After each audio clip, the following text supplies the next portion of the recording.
Hello and welcome to another exciting episode of The Aftermath. My name is Ian, and as always, I'm joined by Dylan. And today, we have a very special episode. Oh, yes. We have both Ethan and Chase, and Ethan looks like he's going to go goblin mode. Dude, he's cooking something right now. Chase Pog. Chase Pog. No, that wasn't like that was On a command command. to say Chase Pog. That was me saying Chase, comma Pog. Nah, Chase Pog is what you get. No, yeah, Chase. Ethan Chase had his neck all the way down and his shoulders all the way up, Right. almost as if Like he a was, turtle within his shell. Or I just imagine him going, "Oh no!" Oh shit, he's got the fucking hood on. The now, hood's dude. up. I mean, to be fair, the You way guys I was trying to buy walking some- earlier, Dylan was like, I'm going to start thinking you're a demon before long. Oh no, I've already do think Illegal you're a demon, memes? Are they the dankest? I got the black market memes here. Dude, Blarket memes. Shadow Wizard Money Gang over here. We love casting spells. She be shadow on my wizard till I money gang. Yep. This motherfucker looks like he's about to legalize nuclear bombs. There you go. Guys want to buy some black market spells? I got minor testicular torsion. Mm-hmm. Minor, Well, I'm you looking say. for a major. Right? Do you happen to have comatose jerk off? Hey, yo. Wow, what a segue into the movie. It's terrible that is a segue into the movie that we watched. You made it that way. Wow, comatose jerk off. That's a great segue into us Right. watching the 1997. I really thought there was some more scenes before that. Oh Yeah, no. they go straight into it. Yeah, a strong Yeah. start. So, for those of you at home, we Guess. So You just have to first guess. of We're all, gonna keep going. we have watched this. We have watched on this show specifically. Dylan and I have watched the rebuild movies of like the remakes of all the original movies, all four of them, and I know that history very well. Mm-hmm. The history of Evangelion, and I don't think we've done an episode on it, or we've done it on the show. We may have talked about it intermingled Right. between some other episodes, Mentioned but it like here and there. the series. Mm-hmm. I don't think we've talked about the series Nope. intrinsically or anything like that. We have watched it. We've watched it, yes. Did you ever watch and the show? That's Yeah, what I'm saying. that's Like what the we're talking series, about. yeah. So we've watched the movies, but we haven't watched, or we haven't talked about the series on the show. And I've watched it with Dylan, and I want to say I've actually watched it probably once or twice, if not once and probably Yeah, half of I the way believe through. once. But I've only seen the end of Evangelion once Mm-hmm. until tonight in our local area. The end of Evangelion showed in select theaters. Miraculously. I think it was kind of across the nation a little bit, but specifically for us, it happened tonight. Mm-hmm. And I had posed that we all planned on going to see it, and I asked nicely, I was like, guys, while we're all here and the planets have aligned and all of our schedules are fine, can we all just talk about this on the show? Because this, I remember being a bit of a fever dream. Yeah, flabbergasted. Yeah. I've been Flummoxed, if you would. I was gonna say I've been reading a lot of rereading The Hobbit, Mhm. or re-listening to it, and they use the word flummoxed a lot, and I've liked that. That's one of my favorite words. What are you doing? I thought I was going to sneeze, and then Sniper came.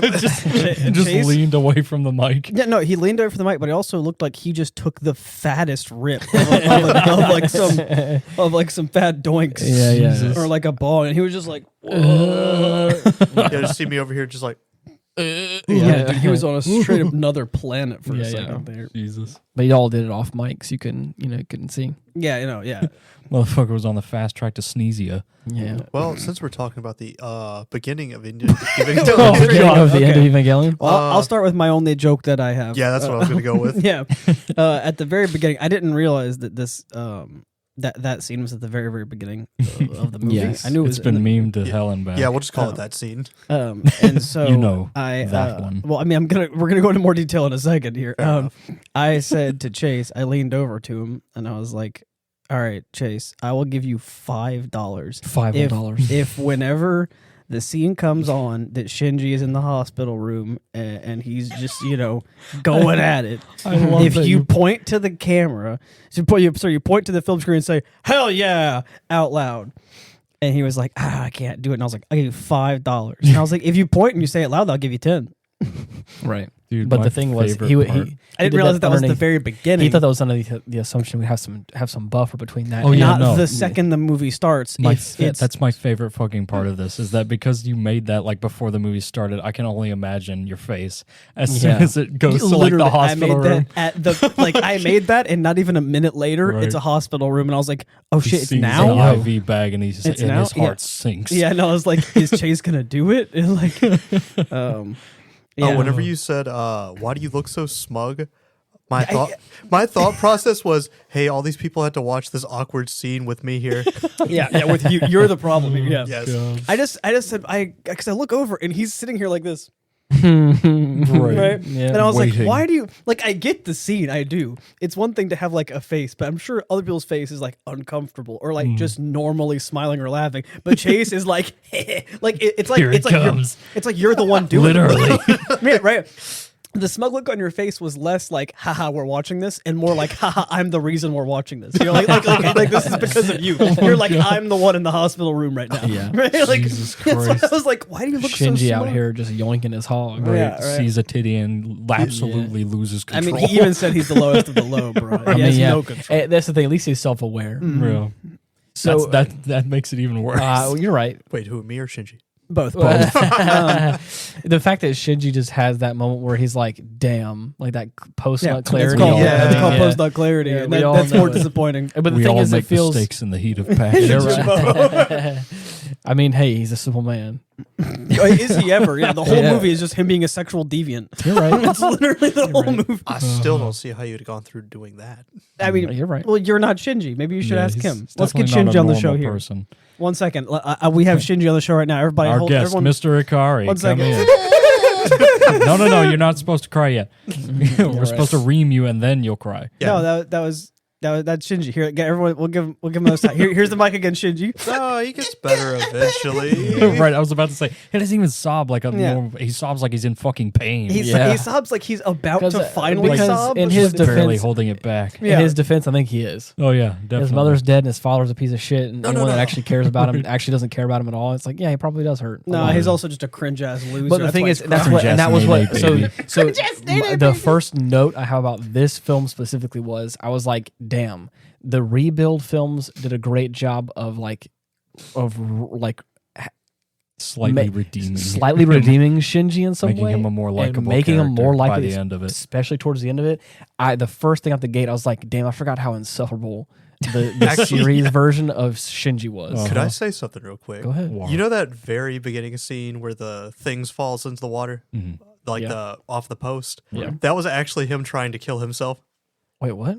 Yeah, supposedly there was a video I watched, and the thing falls in the water because he was trying to hang himself. Oh gosh. Yeah, Can't even do that right. What an yeah, I idiot. know he didn't do that right What a either. poser, Shinji. You can't even kill yourself. Right. I like how you said, Chase, that can I say something real quick on a podcast that you're supposed to talk in? Yeah, the whole point of the podcast is you say stuff, but you Yeah. say it real quick. But Right. the funny thing is I re-listened to a few of the episodes of About Nothing where Chase is on, and you can't get Chase to stop talking. But the second That's because it's about other podcasts. The whole you're point of the right. Battle of the podcast You're right. is that you don't shut but, up. But the thing is, like, Chase just thrives there for some reason. But the second we have any little bit of structure for the aftermath, he's like, "No, I can't talk anymore." Yeah. And I was like, "What happened?" The What was aftermath. the last episode we had you on, Chase? I don't know. Remember? Don't remember. I don't remember. I can the look it up, aftermath. though. The last episode of It was a while About ago. Nothing was like 2 ago. Right. 3 ago. You were here for something else we had watched. I can't remember what it was, but like you were dead silent for most of it. I was like, Chase, what's No, going on? man?" no, I do remember you mentioned that on the Yeah. podcast. He's just here to listen sometimes. Right. He's just here to vibe. The whole time he's just eating these almonds and drinking Dr. Pepper. Right. Yeah. Every once in a while you'll hear in the background. That's Or- Chase. Yeah. yeah. Crunching. Stop staring at the almond like that, What? Chase. Yes. What? Chase looking My at those next almonds note fiending. from the movie is that the swing got more screen time than Tintin.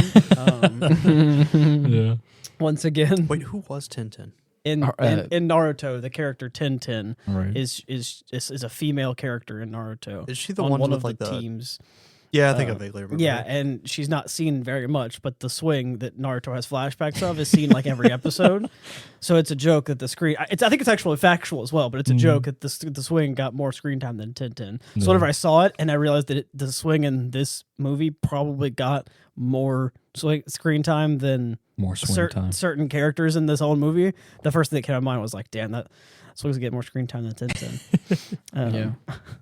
Or even Pen, the penguin character that was like a really fun character. My favorite part was leaving and then hearing some random person in the crowd going, "Well, that was weird." Oh yeah, as soon as the movie was over, I loudly said with everyone around, "Yeah, Chase, you definitely should get your mom to come see this movie. She would love it."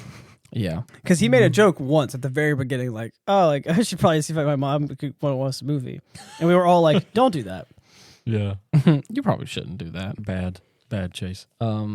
I definitely heard a young girl, probably with her boyfriend or something, that as we were Who all the leaving. fuck would bring their girlfriend? I don't. I'm not gonna. There's plenty of titties. This is fun. This is a fun movie, and I think your girlfriend. No, I think this is a good gauge of someone's interest in you. If they're able to sit back and go like, "That was interesting," and that's kind of weird. Yeah, that was great. At that point, you're like, "You can hang. You're fine." You know, that reminds me of a story my dad But told she before I forget, she said, Not that bureau, as we were walking out, I'm pretty sure I heard her kind of say very softly, "What did I just watch?" I was like, "Yep, that's the right answer." I mean, that's the right reaction That's for the that, right honestly. reaction, yeah. Because I remember I was like, I mean, to be honest, it's not like the closure is very fantastic. Like the last 30, 45 minutes of the movie, you just don't know what's going on. I believe also, by the way, I believe the last episode was the games episode.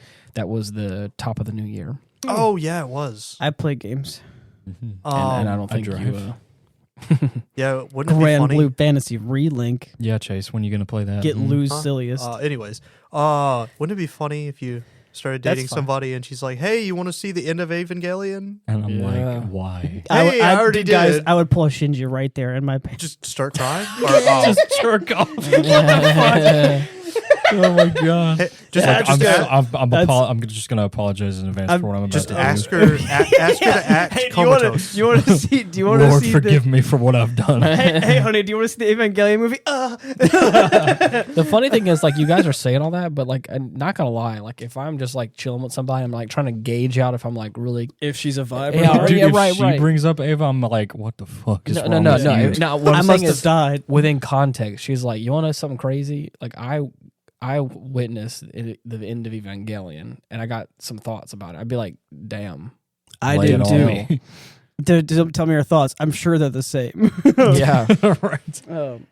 Yeah. I.e., what the fuck? yeah, But you turned into a giant cross in the sky too? yeah. Yeah. Whenever I. No, Me no, when, no, no. me when I win. Me when Me when your my mom. AT field is down. Yeah, she be A-ing on my T till I field, bro. Yeah, I simply just don't have enough time to Grand Blue Fantasy versus Relink, Dylan. yeah, yeah. She That's Lil- why you make time? She be Lilith on my Adam till I It's Evangelion. breaking. Yeah.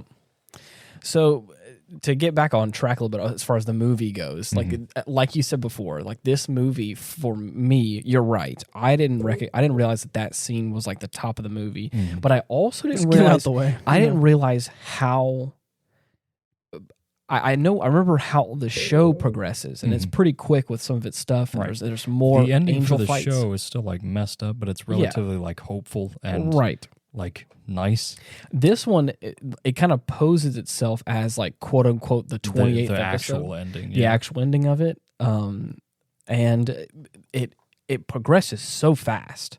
I also didn't remember that they separated kind of in two parts, with the credits being in the middle, like as like an intermission, which I thought was kind of a cool premise. And I don't know why. More movies should have intermissions. That's what I said. I was like, I went and I got to piss. right. I thought about it. I had some got to almonds. piss. Yeah, I got to piss. Had some almonds. Yeah. Their song and with how the credits were going reminded me of Snake Eater from Metal Gear Dude, Solid. yeah. you cannot yeah. go wrong with if I Snake can't be yours. I fucking love that song. Did it kind of remind you of that as well? Yeah.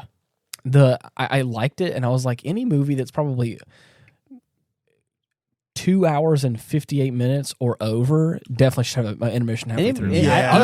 Even if it's 2 hour movies, like 'cause every movie is now 2.5 hours. even if it's like in universe and they kind of make it fun a little bit, like, and they just do like a little like 10-minute intermission, like that would be fun. And like you can also just skip it on the DVD or the Blu-ray or streaming. You can cut it out or whatever if you want. But I thought it'd be so interesting that like you could have, like I was thinking about it, I was like, how fun could you have like a fun kind of in-world intermission or like a little credit scene or something like or what.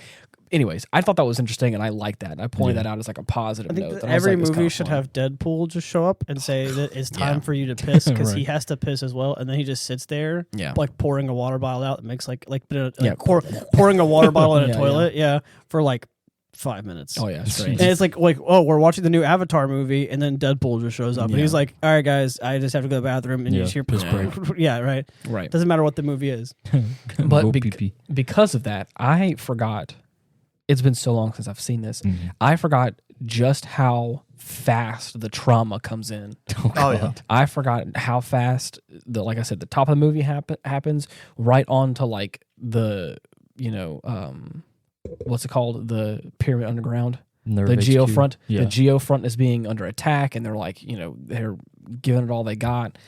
Who is the other humans that are attacking them? Do they say who? Or they the JSDF. Okay, who's that? Japanese government. Really? Yeah, the Japan Self-Defense Force. I see. And so that's not Sele at all. It is Sele. Okay, they're just using the Japanese government because they've got their hooks and everything. That's what I figured. I was confused for a second because I was like, because they kept cutting back to Sele, like having some words about like saying some like sneaky things about. Because initially they try to hack into the Magi, like AI system. Yeah, amen. In order to get control. Amen. But they get Rizko to make some adjustments, and it just locks them out completely. Right. Using code 666. Yeah. Hell yeah. So after that, they're like, okay, we got to do it the hard way. And they just they already had them on standby, like just surrounding the headquarters. And then they just infiltrate and start killing everybody left and right, like indiscriminately. Mm-hmm. I mean, to be fair, if I was one of them, they said, "Hey, they're trying to end the world." Right. I'd be like, "Okay, well." They basically leak the instrumentality program to the main governments of the world. I see. So everyone's now like against it all. Okay, Yeah. makes sense. Again, I had, like I said, it's been a while, so I forgot what the touch point there between that was, because they had mentioned it a little bit in the actual movie. They were saying like, it's crazy that the enemy that we're fighting is not even like an some otherworldly being like we've been fighting before. It's just another monster. Human. It's crazy, which I mean that's interesting and a cool take. Yeah. But with that, like, so we get these like cool sequences where they're just like going at it, right, panicking left and right. Masato's trying to get the Ava pilots secure because that's like one of their main targets. Trying to get Shinji to stop being a little bitch. And that's what I'm saying. It's like right at the top. I mean, at the top of the movie, where it's no surprise that like Shinji's is useless and it's kind of whiny and it's like, and again, I forgot that. Because how well he's written in the Rebuild films, I was trying to give him the benefit of the doubt, but I was like, no, I forgot just how. Right, no. You're just like, at least someone's giving the benefit of the doubt. I'm not. Even in the Rebuilds, Shinji's a whiny little bitch. Right up until the end. You're and then right. at the end, he redeems himself. Only at the end of the movie, into the last movie. But all the other ones, that's what I'm saying. Little whiny ass. From the second movie onward, you start to. For me, from the second Rebuild movie onward, I kind of started to put some pieces together, and I'm like, yes, he's insufferable, but it's not, for me personally, it's not all his fault. There are some people around him that do treat him like shit that is kind of hard to like see the silver lining when you're just around a bunch of people that are treating you bad. That's what it feels like. Put herself in a fucking robeast. His dad up and abandoned him. Right. And everyone around him is like, you're the most important person, and I care about you so much. And of course, they're just like, I'm just going to treat you like shit regardless. Like you're important though, but I freaking hate your guts. And you're like, hey, dude, I'm just trying. I don't want. I'm depressed. I don't want to do this anymore. You're important. And they're all like, suck it up, you little bitch. And it's like, why? You're important, but because you're a whiny little bitch, I hate you. Maybe if you stop being a whiny little bitch, everyone would hate him less. I still blame Shinji. Grandpa. That's just too damn bad. Yeah, exactly. I still find it funny as soon as Asuka started fighting, he didn't just get up and go, "Oh, maybe I should help her." And that's what I'm saying. There's a point in time where like he just like Asuka is awake and alive, and he just still they took her out of her fucking hospital bed and just shoved her in Unit 2 and then launched her into the lake. I mean, in their defense, it's probably safest place to be. I the mean, lake. Right. Well, it's really funny because it's like earlier you wanted her to just wake up, and hey, now she's awake. You can go help her, and dying again, and you're still whining like a little puss. I hate this kid. Oh, and dude, may I tell you, who doesn't hate? But I hate this kid. The sequence between what are those the faceless units called? The Ava series. The dude, Asuka versus all the Eva series is such a. I mean, it's gruesome. Oh, I mean, yeah. That entire fight, like leading God. up to that, whenever she like goes nuts in the lake yeah. and fucking bursts out of the lake. there is The a scene that I've seen the most is whenever she throws Dylan, you've shown me the battleship throwing scene half a dozen times. because it's so fucking. I'm not saying it's not cool. I'm just saying I think that 4 of those times you didn't know that you already showed it to me. Yeah. Like I forget. But her coming out the lake and then the ship falling apart like the Titanic and then her just throwing it at them is don't get me wrong, goes hard. Like need a screenshot. But like I've seen it quite a few times. And the thing is, you get and this is what I think hurts the most out of watching this scene is like you get the introduction of Shinji again. You get this kind of grotesque scene right at the top. You get a whole bunch of like catastrophe happening, innocent being killed, or quote unquote innocents being killed, scientists that are working on this project getting killed, and you get this brief moment where you get this brief moment of hope. Where you're like, I mean, and it's the slightest bit of hope before the rest of the depressing movie that continues. You get this brief moment of hope where like Asuka wakes up and the only thing that she keeps chanting to herself is, I don't want to die. I don't want to die. And again, like they're bombarding her with like grenades and stuff or depth charges, what do you want to call them? Yeah. And all the while she's chanting that to herself, I believe it's her mother or other people's voices that are like, you can't die like this, you can't, and like just like encouraging her to go along. And then she has like this a revelation moment, and there's like this, and there's this flash of like a decaying her skull. corpse. Is that her corpse? Yeah, with maggots and shit. Right. And that's and didn't she see that in like the show as well? No, okay. Anyways, there's a brief like a flash where you see this like it's her body decomposing with maggots on it and stuff. And but then she had I didn't see that. Yeah, I mean there was too much flashing. It was real brief and it's like one of those like 1 or 2 second scenes and it lingers just enough for you to go, oh God, what was that? Before like she like springs up and is like, my mother's been with me the whole time, and is like, "Rah, let's do this." And so, like the suit wakes up, and then and it's just this like moment of like, the song crescendos a little bit. It's like, False Regeneration is my favorite. I mean, it's just that terrifying in the whole movie. The like sort of dissonant rub that like a lot of the big Evangelion tracks have. So it's like it feels big, but it also feels a little uneasy in a lot of ways because of like the way we view Western music. And there's this like this look of like anyone knows the character of Asuka loves the fact whenever she's like fighting in the Eva that she feels the most comfortable in there. And so the fact that she has this moment where she's like, my mother's been with me the whole time, and this is this absolutely elated. I mean, just happy, and I mean, just gets to bash the shit out of dudes, and you see this smile on her face, and you're like, oh, dude, this is amazing. She's like kicking ass. About the fucking missiles. Oh, dude, there's a whole 14-second clip of Asuka's scream when she gets the spike to her head. Oh, a whole 14-second clip I found on YouTube. Damn. Of just that scream when she dies. Well, I guess she comes back at the end or something. We'll get there. But she dies. Right. There's a whole 14-second clip of that. So in that moment where that fight sequence is happening, like Dylan had said, there's just elation. There's so much fun. Right. It feels like she is in her moment. They and use these big ass like planes to launch these giant. I can only assume they're like N2 missiles. Yeah. To to try and destroy her. One of them just hits her straight in the face. After which she punches the other one. Oh, dude! I mean, badass. Right? They explode and she's unscathed. Like they can't touch her. But after which they actually got the proper info and know to target the umbilical cable so that she'll have a limited amount of like operation time. Yeah. After which she still fucking destroys them. There's barely any of them left by the time she's through. Yeah.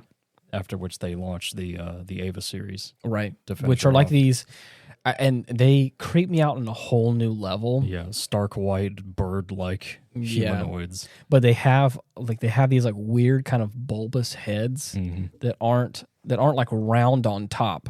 They're kind of like a snake head that kind of like is off of the shoulders. Yeah. Yeah. There it is. And like I said, it happens for just a brief moment. He found the picture of her corpse skull. Right.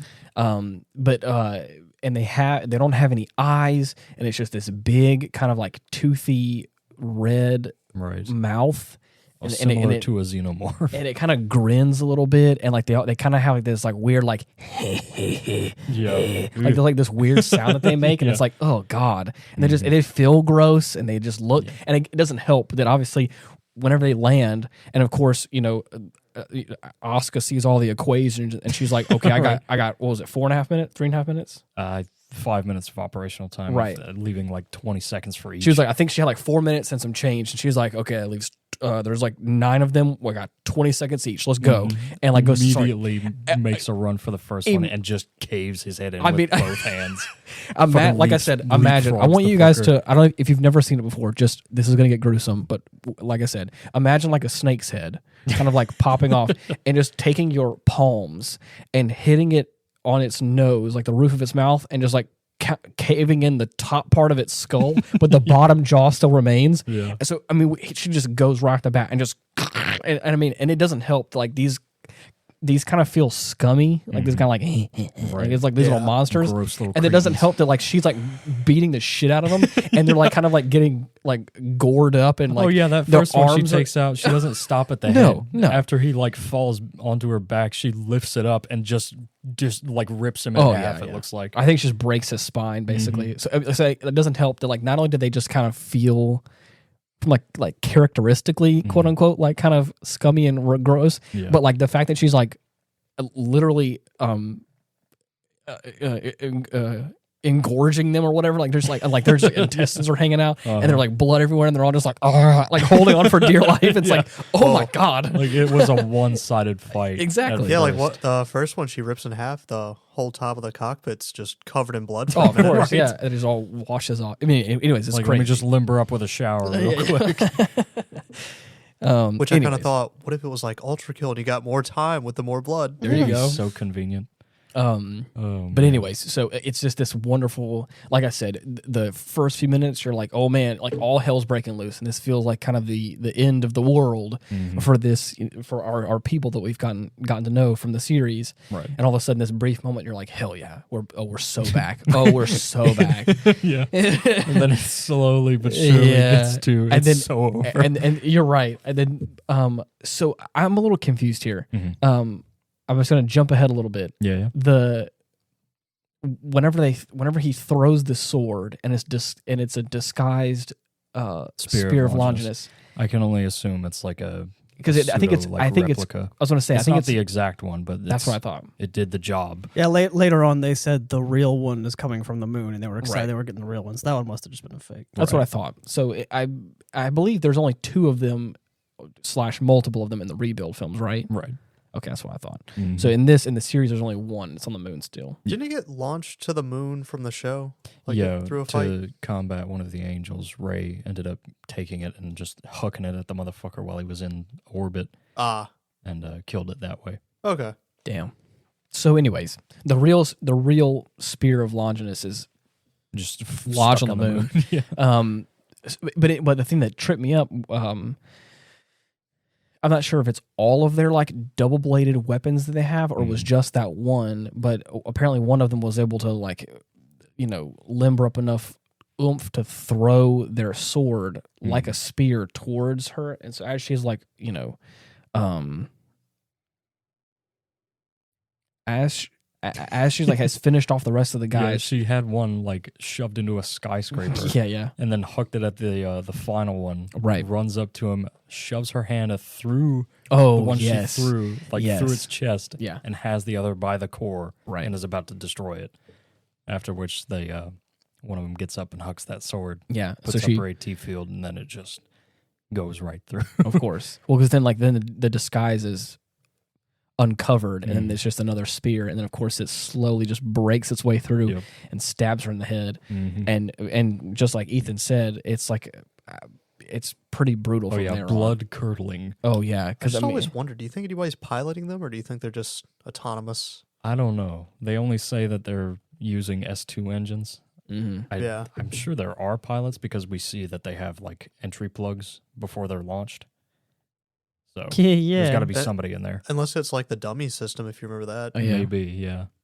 Did they talk about the dummy system in the series, or was that like a rebuild thing? In the series, yeah, but not in the movie. Yeah. Oh, okay. But it shows up in both the original and the rebuild. That's what I thought. Anyways, so after that, where I mean, it feels kind of like it goes through her head, and she and it's in this like brutal position. Right. It's gory as well because of how well she was piloting the damn thing. Her sync rate is like all the way up. Oh yeah. So once it cuts back to the cockpit, you see her like bleeding from the eye. Yeah. But in the brutal way I'm talking about is that it goes through her head, and of course the Ava unit like bends over backwards, and then the spear is so long that it just sticks into the ground, and then her body's just like hung there, and like it slides down a little bit, but just gets caught. Bless you. Thank you. And I mean, and it's like this weird like bent over backwards. I don't. It's just it feels so harsh, and then. This is the part that's hard to watch for me. Oh, yeah. I mean, every time. Not only is that scream hard to hear because it feel like whoever the voice actress is. I mean, they were coughing up blood for a week after this. I'm talking because every last one of them, their screams are too genuine. Yes. Oh, yeah. Especially that one specifically. I was like, if I didn't know any better, I thought you really got stabbed in the face with that scream because that forgot felt what real. It was, but there was something they did to one of the voice actors. I threw a brick at his foot. I think it might have been in that scene that was like really brutal. I think. I don't know. I think they treated him kind of bad, if I remember correctly. Oh, okay. Well, to try to get a genuine reaction like that. Let's not go into the ethics of what happened. The screams are good, and I like to think that they just did a good job, and someone didn't shoot their dog in front of them or something. Oh my god! The ATF. The ATF got that dog. ATF shot me in the chest because I got that dog. So basically, there is the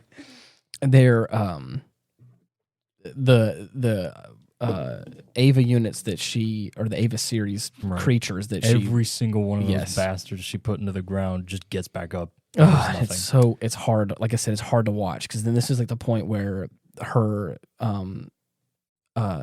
her unit is dead for all intents and purposes, like because the battery's gone, and of course also stabbed in the head. Right. And then we eated it, and also ripped to pieces. And then just like a bunch of carrion birds. I mean, they're just like start picking it apart. Oh yeah. And it's like visceral. There's like I said, because again, obviously Ava units are like part of this like beast covered in mechanics and armor and stuff to make it work. So when they like peel off the armor and stuff, it's like this gory mess. Oh yeah. And they all start like hovering around, also like freaking vultures, like these like awful birds. And it's like and she's and it's like she's just holding her hand out, like she's, again just chanting ballistic. I'll kill you, I'll kill you, I'll kill you. Just like keeps chanting it before like the best part is the Ava actually starts to like wake up and react. Yeah. But I mean, it's already in shambles. There's nothing it's going to be able to do. And then they just start throwing. Is it like their swords they throw? Oh yeah, all their swords. They just start throwing down their swords at her. Like it's more of the replica spears. She's got the one replica spear in the head, and then they throw like all 9 of them throw one, so she gets stabbed 9 more times. The epitome of insult to injury. It's so bad, dude. And it's and then of course like. Shinji's still like pouting in the corner, but may I say, been doing for the past all 3 the while hours. while this is happening, there's like that awkward scene where Misato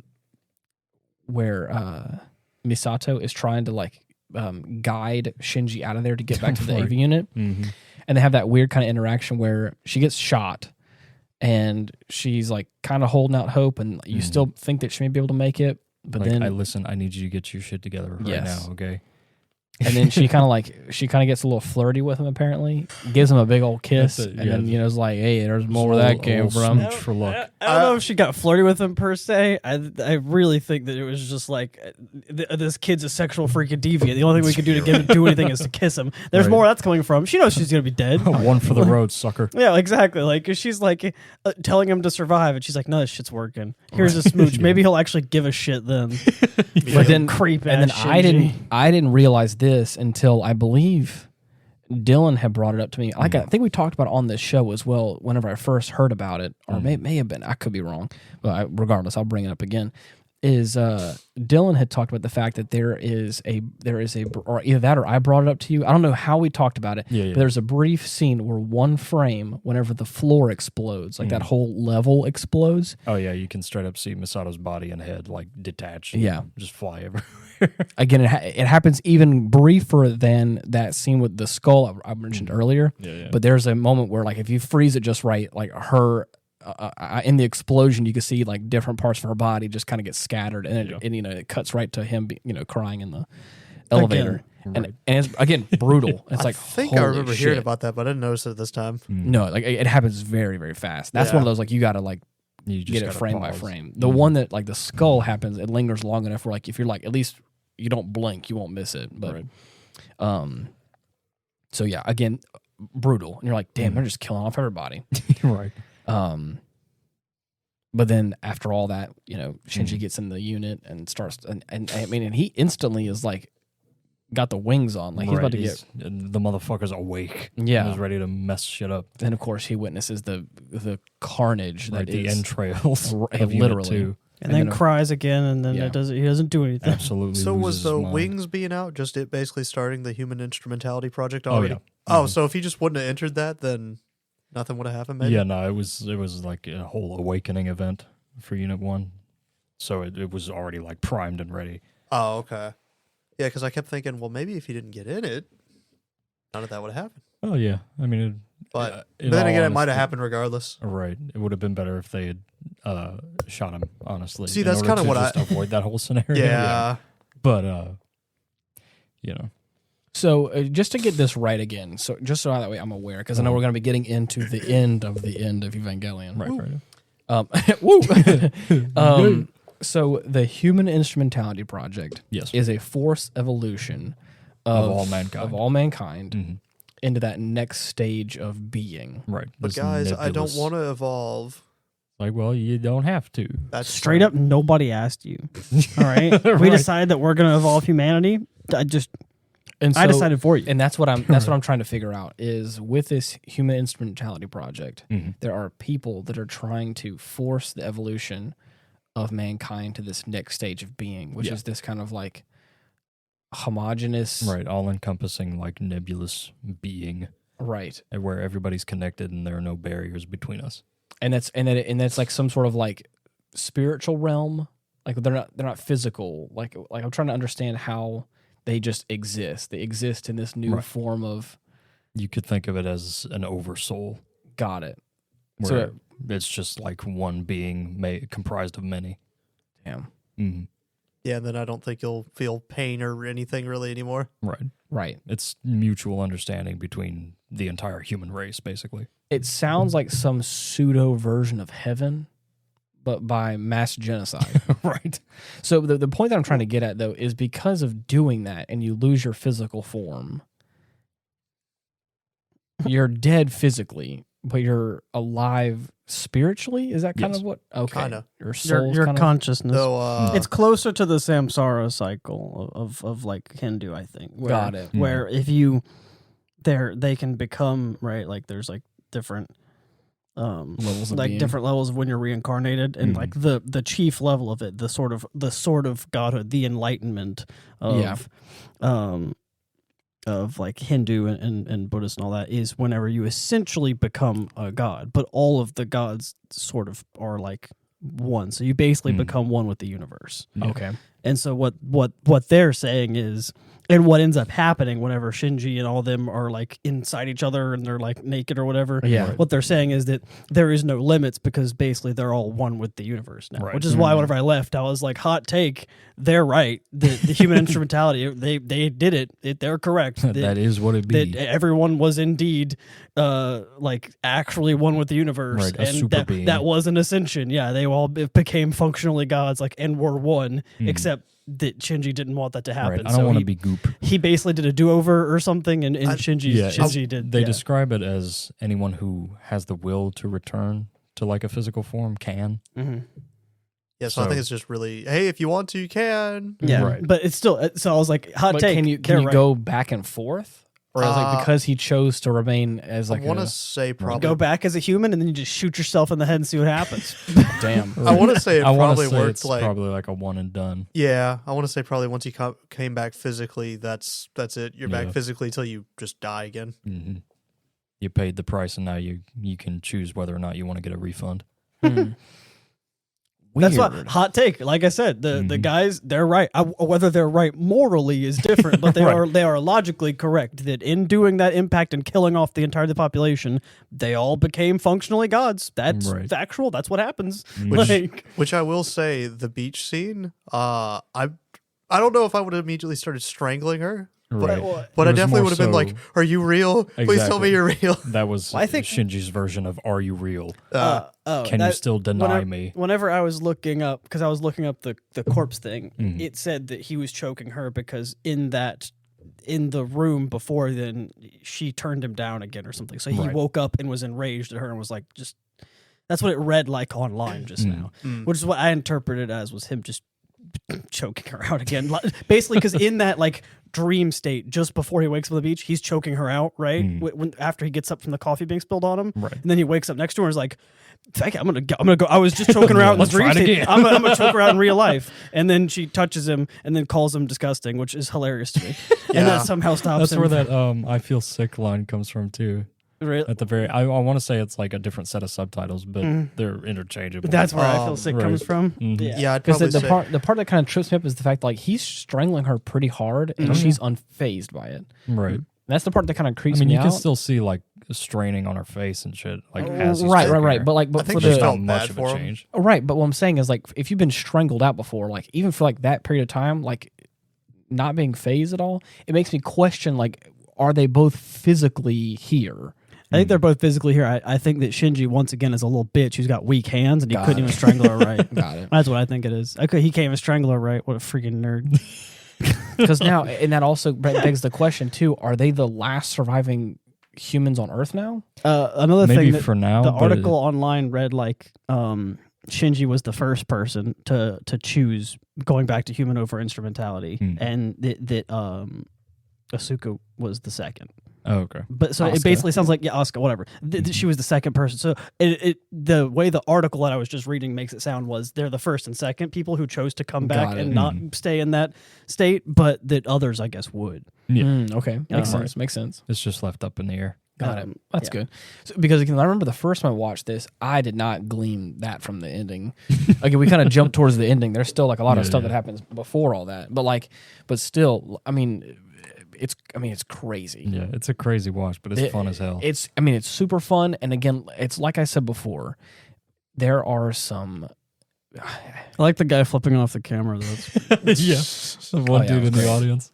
Yeah. There are not just flipping it off either. Like that was like 30 seconds straight of him like upside down flip off. That's how you know it's bad. Yeah, he was really going at it. Like, He wanted to be remembered. he was. He's the only guy I saw in that whole crowd. Yeah. I saw the guy a few seats down from him. He just threw the piece down. He went just once. Deuces. I'm gonna sound like a bit of a pretentious artist here for a second. Crit. This movie, okay. The series itself, I know, is a commentary a lot on its creator. Yeah, a lot on his kind of his psyche and that kind of stuff. His mental state was. Where his mental state was and everything. But this movie, it hammers it home. This movie is the culmination and the inner workings of a depressed man that had thoughts of unaliving himself. Right. And it comes across that way. There are a couple of times in this thing where I'm like, man, if I really think about this for a second, and that whiny little kid that I like to pick on, if I think of that as like this is a man who is portraying this obnoxious little kid as like the most vulnerable side of himself that just hates everything, and is masking and layering all of his thoughts and feelings and emotion through this like thinly veiled religious concept and looking at the world in a different lens and like and just like and seeing the world through the eyes of a man who's been hurt. I was like, man, this movie it really is a commentary on a lot of that stuff, I feel like. And it's really cool and it's sad in a lot of ways and there's not a lot of hope at all. Like see, that's the thing though, as Shinji is like in that whole LCL state, he like airs his grievances about the world and how he's lived. and the characters respond with rebuttals like, okay, well then why don't you just do this, or why do you still have these, or whatever. It throws counterpoints out to that kind of like worldview, of course, that are able to be like, well, if you're not satisfied, you just got to keep trying and be the change you want to see, right? And I think this is part of why I feel so much more strongly about Shinji and why I roast him so hard. Is because I really think, even though he may have it worse in some ways, I think that when you look at him and Asuka, they're largely in the same position. Legitimately, Asuka just woke up in a lake from being comatose and was like, no, I don't want to die, and then just proceeded to break a ship in half and throw it at somebody. And then whenever she's told, got that girl energy. She's then told, you have to kill all 9 of these guys, and Shinji's your backup. Right. You know she's he's like, not going to show up. We ball. Yeah. She said, and then she literally is like, she says it later too. You know you can't count on him, but still, they're like, Shinji's your backup. So she just is like, well, I know he's not going to come. So her response to that is a lot to ask of someone who was just comatose, but then says, frick it, we ball, right? And then goes and kills all of them. And you have that worldview where it's like, you know what? Yeah, okay, I'm dealt this shitty lot, and I'm going to make the most of it. And I'm not going to, say, oh, woe is me. And it's a matter of, I guess, you could question. You could be like, well, why is it? If you don't want to be, you can choose. Rather than sitting and you see Shinji just sitting in his head the whole time. And this goes down to what I've recently been thinking about a lot, especially in my job, which is that making any decision is better than not making a decision. Of course. Because not making a decision is making the worst kind of decision. Yep. Right? So when you're sitting there, if you make the wrong decision, then you can at least say that you stopped wasting time and decide how you want to fix the problem you just made. But if you don't make any decision, you're sitting around while the world is ending. In his case, literally. Yeah. And you're wasting precious time whenever someone needs attention, or whenever something needs to be done, or something as small as your homework needs to be done. Right? It's like, rather than doing nothing and trying to figure out what I want to do, just pick something, do something. And then you look at other people. I think that comparison, and of course, part of why I think that they argue so much is that's that different personality, where even though I get a lot of where Shinji's coming from and him being stuck in his head so much, like, you just can't get so stuck in your head all the freaking time. You have to do something at some point. And it's like, which I think is why, like I said, and I think they are great characters. I think they work. And I think, but also that said, a lot of times he does try to make a choice. Like in Shinji's defense, he does try to make a choice. He does say, like, I don't. Whenever he does, it usually turns out very badly. Oh, yeah. And that's when he starts like repeating the same cycle again. Well, I don't think it's even that necessarily. Like, he does make a decision, it goes wrong, so he feels like it's hopeless. That's it. But I'm just saying, even when he does, sometimes his decision is, I don't want to do this anymore. But no one will let him do that. So in his defense, like he does at some point make a decision, like, no, I'd rather die, or no, I don't want to do this anymore. But other people are like, you can't just do that. You can't just give up. So in his defense, he does try and make the decision to just make it someone else's problem. Like, I can't do this anymore, and they still don't even let him do that. Yeah. So you know what's really funny he does about sort that? of try. In the show, he got overconfident eventually and was like, "Oh, I'm the best pilot," and then failed at one point, and then went right back to I'm that. the worst pilot. Almost died. Right. Which feels like someone that has like a very bad case of depression in some ways. Like you just have one bump and you're like, Also, here's in a May. theory. Yeah. Right. What Me if, on what Tuesdays. if they didn't shoot the umbilical cord? You're right. Oh, she would have fucking just- destroyed everything. Yeah, right. Good. That'd been Yeah. nice. But like, so saying all that and really flushing out the part, like the reason why this crazy movie is also really good in a lot of ways. It's depressing, it's gruesome, it's dark, but at the same time, there is beauty to be found in it, in a lot of the characters and a lot of the decisions that are made or lack thereof. And like Ethan had talked about, the fact that these two different characters work well together, or at least they can if they could set aside their problems.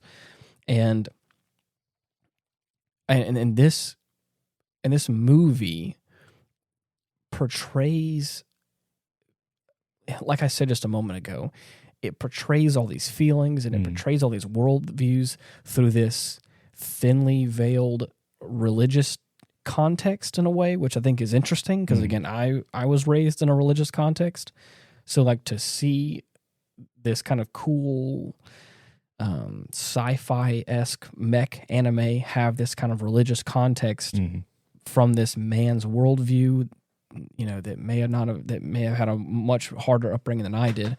It was interesting, and it's also beautiful because, yes, we've talked about Shinji being, a sexual deviant, but I think it's also, it is it feels like the mind of a young boy in a way, and like kind of experiencing life and seeing things differently and experiencing that. And I think that there's a lot of explorations sexually that I don't think he fully understands that shows on screen in a lot of ways. And it comes across as weird saying that, but like, but it's just because like it's because it is weird. Because it is, because it comes across as a bit strange, but it's also like the art style is it's from the 90s, so it has a different art style about it, and like the simplicity of some of the scenes, and like none of it feels, except for that first scene, none of it feels like super aggressive or super like exploitive in a way, overt. Yeah, and so but like once we get past the kind of like halfway point of the film and we start to get into like that last bit, there is a lot of female imagery in this, and it is I said this in the car. There's boobs. No, that's a big tiggle bitty. Right. Whenever those mountains kind of look like boobs over there. I'm looking at Big Ray those like, are boobs. me up, bitch. Thanks for putting attention, guys. I appreciate it. There was a moment in the car that I told him, I was like, I got made fun of when I described how much I loved Hathaway because of its art style and its beautiful elegance. And I love the elegant style titties. But I feel kind of the. I'm gonna have to ask you to get out. What the hell? I'm gonna have to ask you to get out. No, say that again. Say what again? What'd you Run say? that back, I didn't say Turbo. anything. No, Say it again. I I'll didn't listen say- back.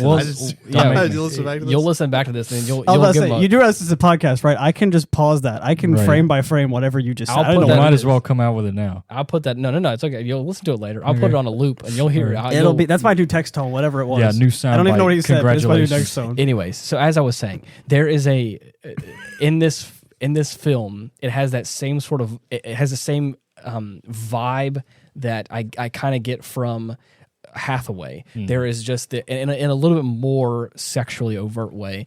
There is A little bit. Whenever Ray becomes one with, is that Lilith? Is that right? Yeah. Whenever she becomes one with Lilith, and she becomes like this giant Titties. Well,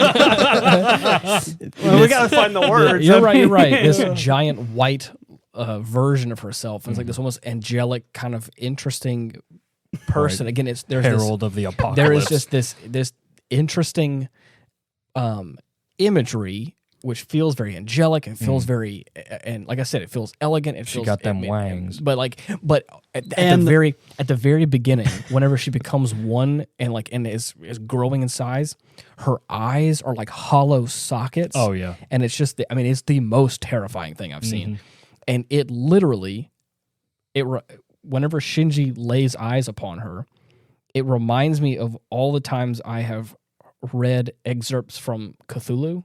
Oh, yeah, like H.P. Lovecraft? Yes, H.P. Lovecraft. Dude. We're just The gazing. sight of something will drive you insane. Yes, and that was and to be honest, if I was in his position, I understand. But like he starts having this like Right, like this fucking weird, breakdown. This, is that right?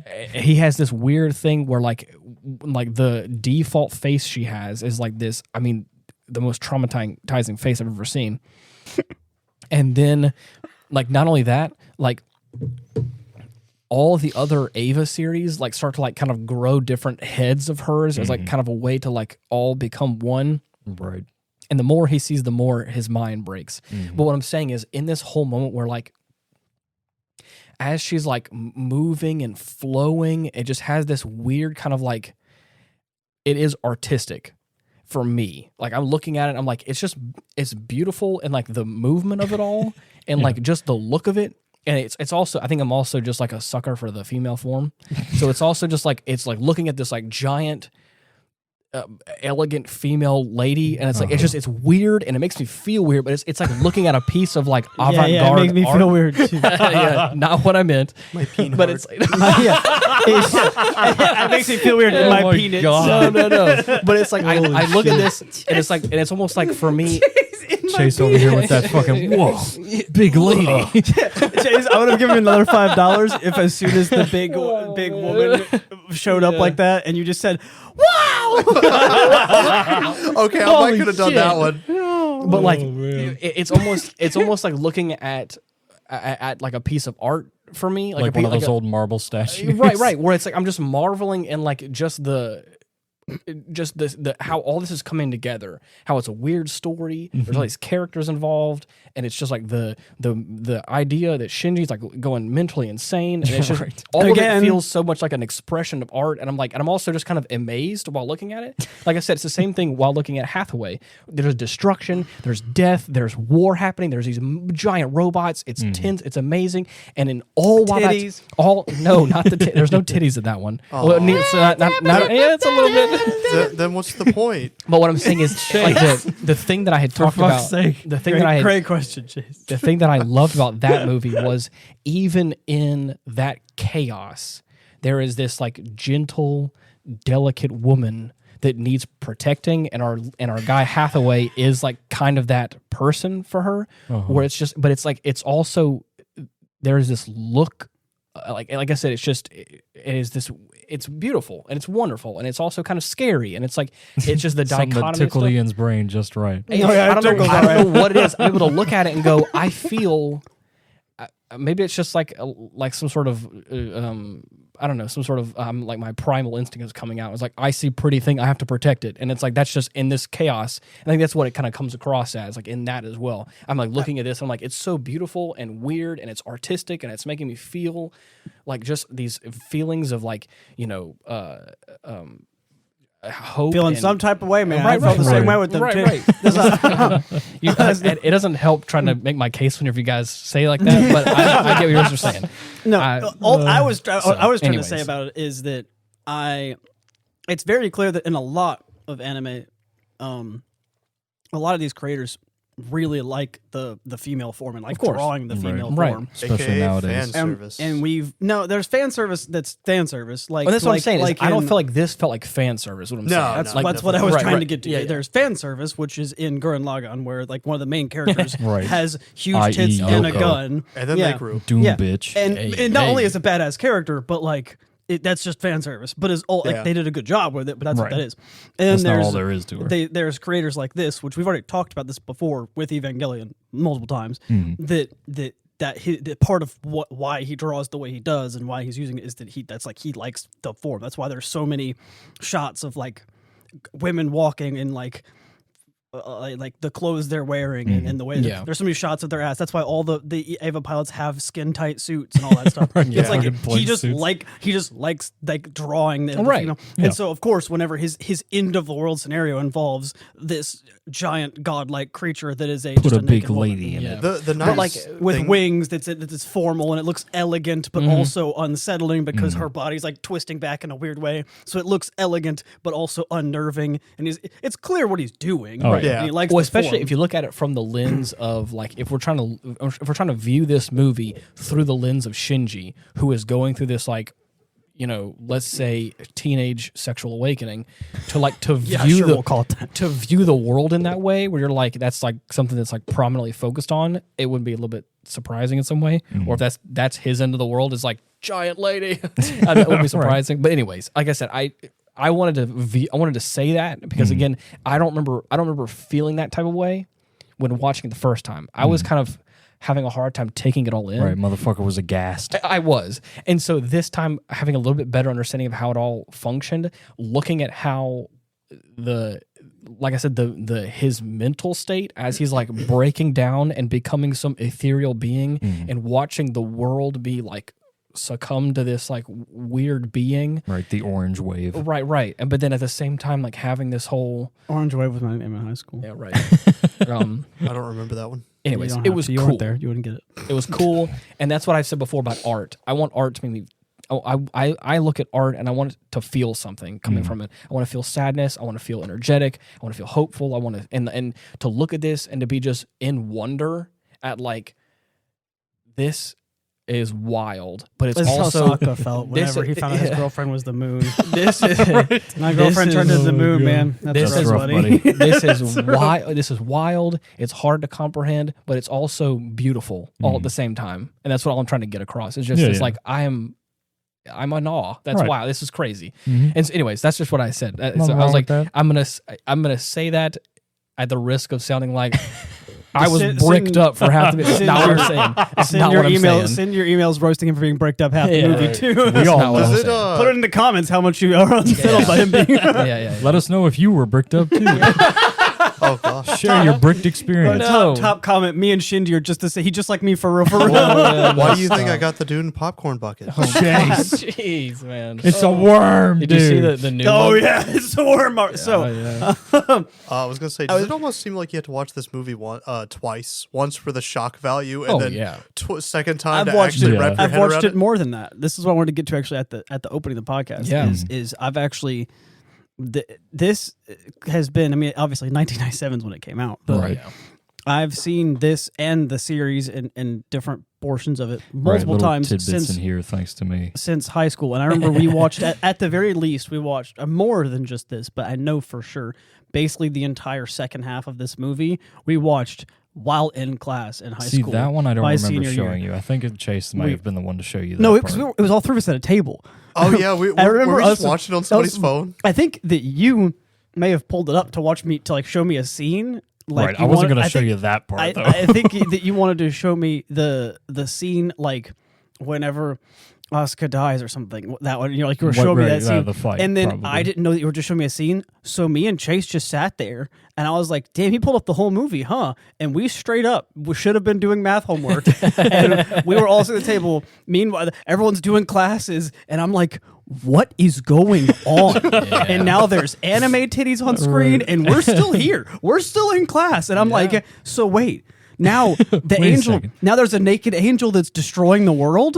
What? And I remember vividly closing it, and you'd be like, "Did you just watch the whole thing?" And I give it to you. I said, "I don't understand what happened." And you said, "That's the point. Nobody gets it." I remember vividly being like, "Yeah, no, we don't really understand what's going on. I'll explain I don't later." remember that at all. You were like, "We're in class right now. I'll explain later." And I was like, "We're in class. I just watched it in class. I have questions." It'd be great if somebody said, "What math homework are you doing?" And I was like, "Did the world just end?" And you were like, "Yeah, kind of." And I was like, "But he's still in alive. a way. Is he still alive at the end?" And you were like, "Yeah, sort of." I was like, "What does that mean?" And I was like, "And who's the?" You also showed the. I don't know what this one is. I think it was like one of the other impacts as well, where there's like a whole bunch of like. Oh yeah, there's a lot of stuff happening. There's like a lot of the faces all over Earth or whatever. It was like it was a different. I think it was from one of the older movies or something. We'll talk about it later because I want to be sure that I know what I'm talking about. Yeah. So, but you showed me a different one during class. I remember that one too. But and it's funny to think that was still like 10 or 11 years ago. Yeah. So now I'm watching it again. I had a lot of reminders of being in high school. Damn. There's like But this time in the theater. The more I think about this it, time the in more glorious 4K. there is some like weird imagery, like with some of the crosses that are being depicted, and some of the letters, even down to life. Even down to there are at a point in time holes on her hand open up, and it straight up looks like labia. And even her third eye, when her third eye opens up in the middle of her head or whatever, it's like, yeah, that's straight up. I don't know if I necessarily thought those looked like that. To me, it was just the way, because like a lot of other things have split open and moved. I think that was just, to me, it just felt like the way things split open and tear. You're right. Because like at point, people's heads come off in similar ways. You're right. The way he does the splitting and tearing of skin just kind of looks like that. But the in swing my set opinion, kind of looked like that too. But if I what I said, the swing set kind of looked like that too. Excuse me? I don't know about that, Chase. But if totally.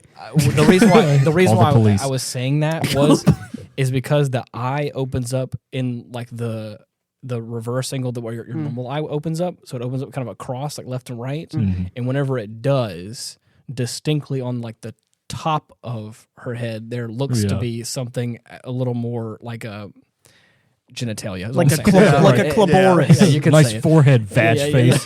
I think he means to say a Cliboris. Anyways, all right? it looks suspicious. Like the second you look at it, and I looked over at Dylan for confirmation. Motherfucker turned to me like, "Hey, yo!" I looked over and he didn't acknowledge my presence. I was like, maybe I'm wrong. And I was just like, "Yep." Keep I look watching, over at keep Chase. watching, I'm like, keep why are you still so smug? Oh man.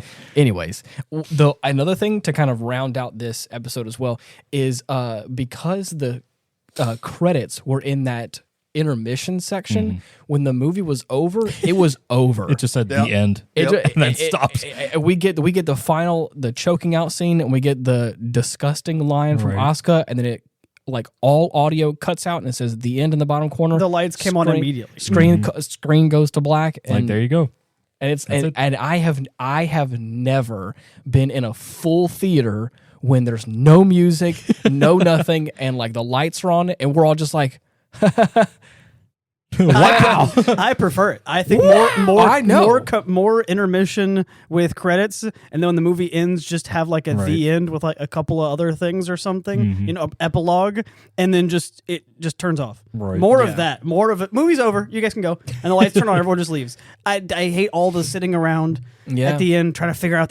I don't like. I like. No I want it to. credits I was like scene. the end, and then the thing turns on and is like, that's it. No, for reals. Thanks for coming to the theater. Right. Like, Right. And the thing is, it's so. It felt like the perfect cherry on top for this wacky ass movie. This movie was crazy. Like I said, I'm feeling everything from excited to scared to disgusted to like in wonder of it all to where now I'm like, it's all over with. The end. It's done, and I'm like, I'm now just left here to process it all. Right. And I love it because everyone else felt the same way.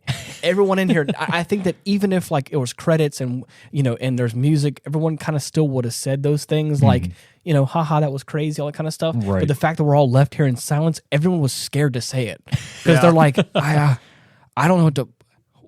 Wow. Yeah, all the I them are wasn't shocked, scared to and it's say just it 'cause, Wednesday for me. Yeah, I wasn't scared. Boy, to that say sure was anything. fucked up, wasn't it? Right Anyway, at I'm the end Rod of the Serling. movie, I was like, "Yeah, Chase, I think it'll be great. I think your mom would love this movie." But I said it right after. No, right no, after the he lights. definitely did say it just Yeah. right Oh, after we Right, and I would try to say it just loud enough because the other guys next to us were also kind of cracking some jokes right as soon as it ended, and I was like, "Yeah, Chase, I think you should bring your mom here. I think you should really love this movie." Like, Yeah.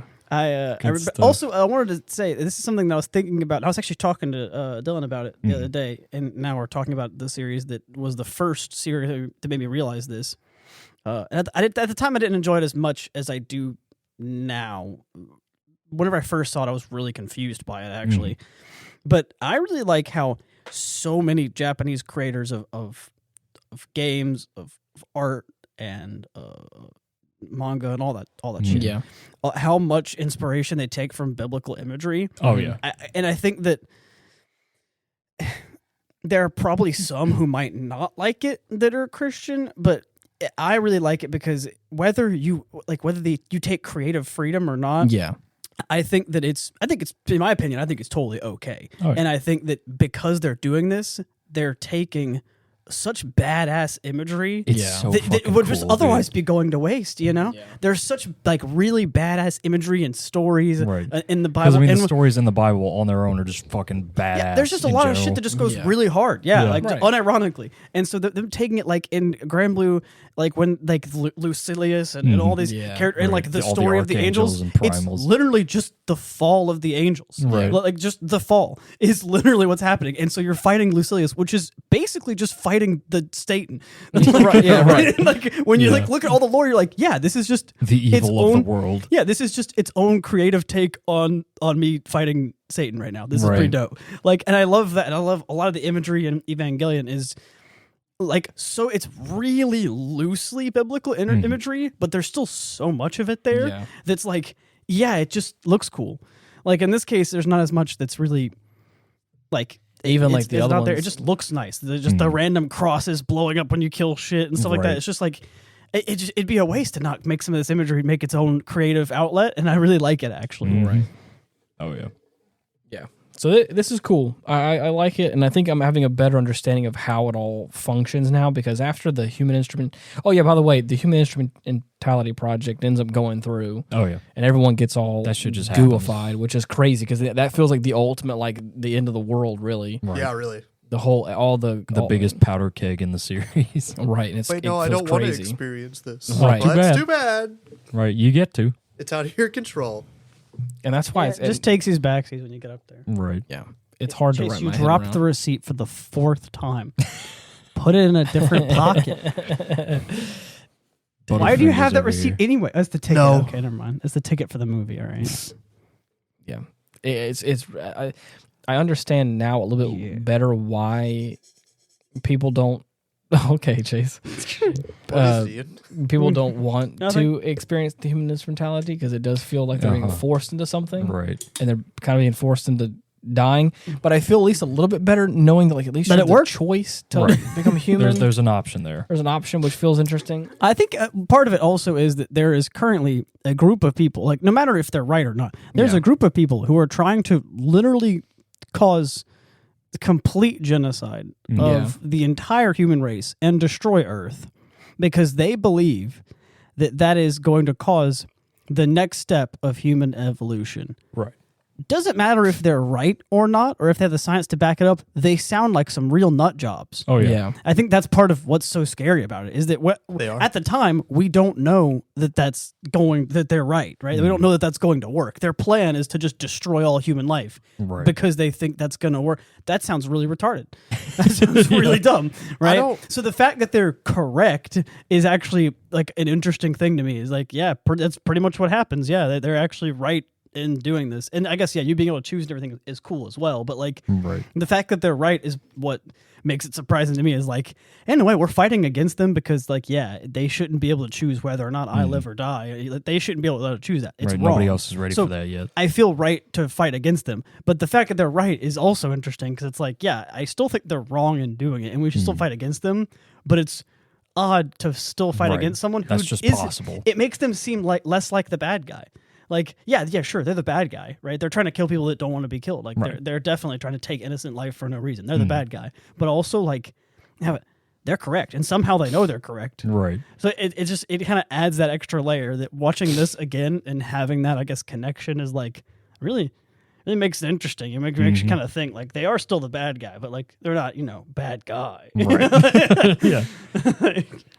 In a way, they're just trying to create a new human experience. Yeah, I didn't ask. Although at the cost of everyone else. Yeah. Right, yeah, exactly. I didn't ask for it, but like, This movie, I remember, like I said, watching it the first time, I really had to, there was a lot to digest. So it's hard to really form, I think, a full opinion on it. Right.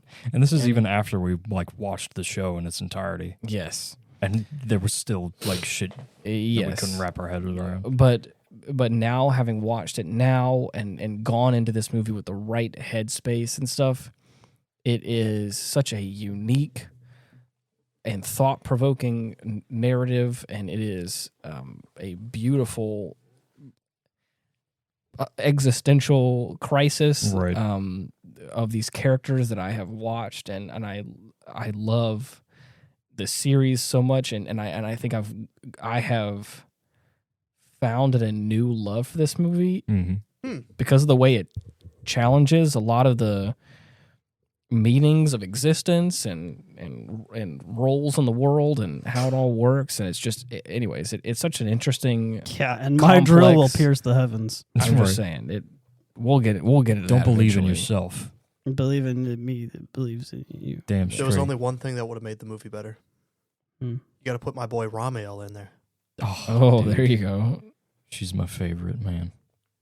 You can't beat that diamond. I like screaming mathematically. She's perfect. Equals MC squared. But yeah, so I think that for me is what Gurren Lagann was for me. It was because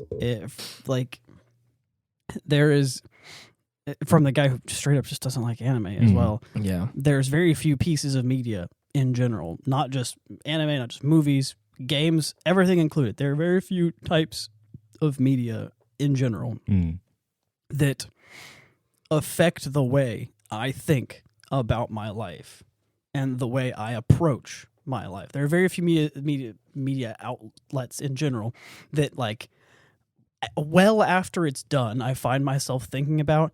And in the case of this, like this friend group, have made like our own rule, you know, where now if we're ever super depressed, Dylan has a right to punch me in the face and say, "Let me see you grit them teeth," because of that one scene where the guy wanted to kill himself and he was told, "You're not allowed to do that. Like, I want to see you grit your teeth." Like that. There's very few things that have done that, and that's what Gurren Lagann did for me. And so I think that's why I never fully was that big of a fan of the Evangelion series. It was cool, but it wasn't my thing. Right. But watching the very last movie of the remake, the rebuild movie, like the very last one that we watched, watching that made all of it connect. And I was like, I finally get what they're trying to say. Yeah. It wasn't said as outright. It wasn't as heavy-handed as Gurren Lagann, which is why I probably didn't really get it. Different methods, same and goal. I wasn't thinking, and again, it's not the type of media that I usually enjoy. So maybe I just wasn't seeing it because it's just not my thing. But watching that last one and catching it, I was like, this all makes sense. Now it's all really cool to me because now it's just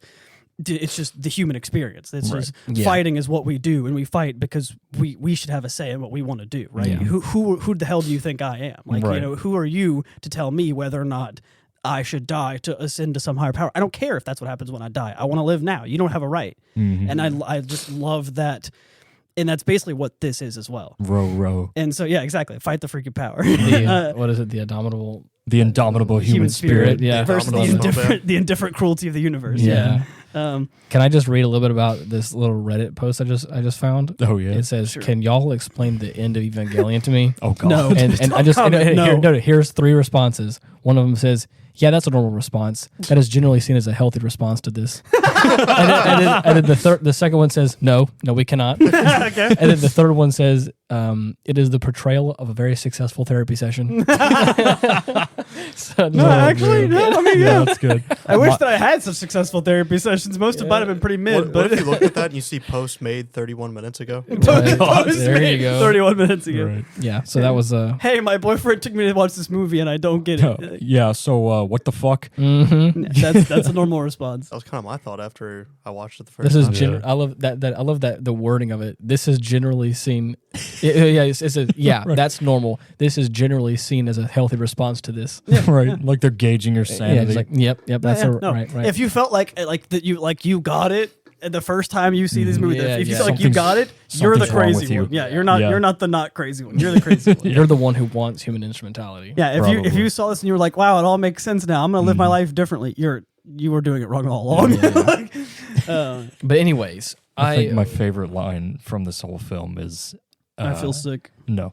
Other than that, as long as you have the will to live, anywhere can be paradise. Yeah. That is strong. And again, that's the same vibes that I was getting whenever I mentioned all of Gurren Lagann. Oh yeah. And it's like I love it, man. Also, there was the as long as the sun, the moon, and the earth are all in place, everything will be fine. Yeah, it'll be all right. Damn, that's hard. Yeah, and my drill will pierce the heavens. Fight the power. Okay, as we wrap this episode up, we've gone a little bit long on this one. Yeah. But it's great because we don't usually get all 4 of the boys on the table, and I love this. Yeah, I wish Chase, we could describe it in 3 words. I wish we could do this more often. I don't like the way you look down. Think real hard now. Human instrumentality project. There you go. Sure. That is 3 words. He did it. Mine's going to be a Black Moon Rising. Oh, that's good. Mine's still, even though it's different, mine's still going to be Heaven Piercing Giga Drill. Giga Drill is hyphenated. Yeah, hyphenated. Got it. Heaven Piercing Ava Unit. Heaven Piercing Ava Unit. Mine's actually row fight power. Row squared. Insane breast therapy. Jesus. I can't top that one. That's perfect. Damn. I was gonna say, I think the other person on Reddit, I think, actually wins. Honestly, intense therapy sessions are pretty good. Yeah. I was just gonna say, Big Lady Paradise was all I was gonna say. But yeah, that works. Yeah. Anyways, as I was gonna say, Third Eye Cliboris. Oh Jesus. Oh man, that's my favorite rock band from the '90s. With the B, it's got to be with the B. That was my nickname in high school. Yeah. Oh my God. I played in that band once in my high school years. Right. Oh man. So, as I was saying before, if you want to be able to find us, I'm going to give you guys one call to action to do. If you go on YouTube, in the search bar, type in @Hindsight Studios, you can find the YouTube channel that has both the About Nothing podcast that has all these boys over here. I've been on there a couple times. Specifically, that's Ethan's show over here. It's your boy. And it's your boy. And then, and of course, all of the Aftermath episodes as well. And little playlists for them. We have been getting a bunch of viewers from all of those podcasts there, and so if you have any recommendations, you want to leave some comments, please comment on that. Subscribe to the channel if you want to. I got this part. Let me get. He's got a shill. Here we go. Yeah, here we go. Yeah. Thanks for listening. Don't forget to subscribe and ring that bell. Yes. Don't forget to ring the bell. Makes a big difference. Tune in next time. Yes. So, but he's gonna have to edit the levels. I was too loud. I'll normalize it. But yes, do all those things. You want to go ahead and subscribe. You want to go ahead and like the video, or just give us a comment. Like I said, it'd be awesome, so that way at least we can kind of gauge what you guys want us to watch, or if you guys are enjoying this or not, because we've been having a lot of fun doing this. Though. I won't listen. No, I'll check it. I'm not going to read any of the comments or anything. I usually please comment because I already know there's going to be some fucking vitriol. That's okay. All the comments get filtered through me, and I will disperse accordingly. Come to me tomorrow. Yeah, someone said that they didn't like can't say you. that. Yeah. Ooh, they used some colorful language to describe Yeah. you, Ethan. They I didn't think like that's a your slur. opinions. Yeah. Yeah, but anyways, a butt munching troglodyte. Wow. Holy shit. Yeah, very I ain't clever. heard that. Man, I hope I get called a butt munching troglodyte now. That's a good insult. I've been called a lot of things. But anyways, if you guys can do that, that'd be really great. I really appreciate it, and it's been awesome to see that there's actually some traction happening there, because it was a lot of work to get all those videos like uploading there consistently. But you can also listen to us on all the other major podcasting platforms as well. You know where to find us, and reach out to us that way if you want to. The ratings are what help make this thing happen as well. So if you get 5 stars or ratings or thumbs up, whatever you got to do to do your part, that'd be appreciated, and we would love it, because it means a lot for us to help get this out to other people as well that want to hear our goofy faces talking about big naked space ladies. Right. So, anyways, yeah, where can they find you, Chase? They can't. Yeah. Wrong answer. They can find you on the Bout Nothing podcast, where he's there once in a while. That's right. I've got my own podcasters as well. Yeah, you do. He will return at an undisclosed location and time. Well, I was trying to get a specific person on, but I might get just the 3 of us to do a podcast again. I'm still trying to find the date that these specific people are free. It's terrible. We should do a quadcast again. That'd be fun. Quest. But for About Nothing. But Yeah. that's About a Nothing discussion Quest. for after the show. Right. We're running far over this one. But Longest anyways, ending. until next time, thank you so much for listening. I really appreciate it. See ya. Yeah. Adios. Bye-bye.